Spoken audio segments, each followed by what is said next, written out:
Hi friends, welcome back to my channel Pawan ideas and vlogs. So ఈరోజు vlog వచ్చేసి నేను మా మేడమ్స్తో అందరం కలిసి అయితే ఇలా విశ్వనాథాలయంకి అయితే వచ్చేసామన్నమాట మంచిర్యాలలో. సో ఇక్కడ రాగానే లైట్స్ సెట్టింగ్స్తో ఇలా ఉంటుందన్నమాట టెంపుల్. ఈ వినాయక చవితి స్పెషలే అనమాట.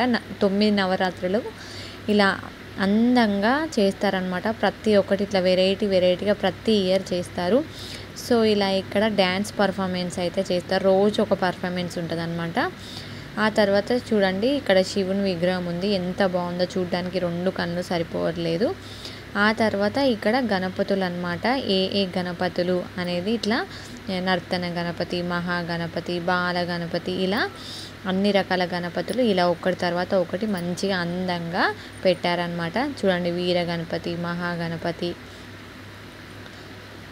చూడడానికైతే 2 కళ్ళు సరిపోలేదన్నమాట. అంత అందంగా ఉంది ఫ్రెండ్స్. టెంపుల్ అయితే అలంకరణ అయితే చాలా అంటే చాలా బాగా చేశారు. లక్ష్మీ గణపతి, పిల్లలు కూడా చాలా హ్యాపీగా ఫీల్ అవుతారు ఇలా చూస్తే. బాల గణపతి. తర్వాత ఇక్కడ వెజిటేబుల్స్ అండ్ ఫ్రూట్స్తో అలంకరణ చేశారు ఫ్రెండ్స్. నిజంగా చూడడానికి 2 కళ్ళు సరిపోలేదన్నమాట. చూడండి ఎంత ఓపిక కావాలి. చూడండి, ఇవన్నీ ఫ్రూట్స్, వెజిటేబుల్స్ అన్నీ వీటితోనే అలంకరించారనమాట. మొత్తం ఆ వినాయకుని చుట్టూ కూడా మొత్తం అవే ఉన్నాయి. చూడండి ఎలా ఉందో విగ్రహం అయితే. నిజంగా చూడడానికి 2 కళ్ళు సరిపోవట్లేదు, అంత బాగుంది. ఈ అలంకరణకు అసలు వాళ్ళు ఎంత కష్టపడ్డారు పాపం.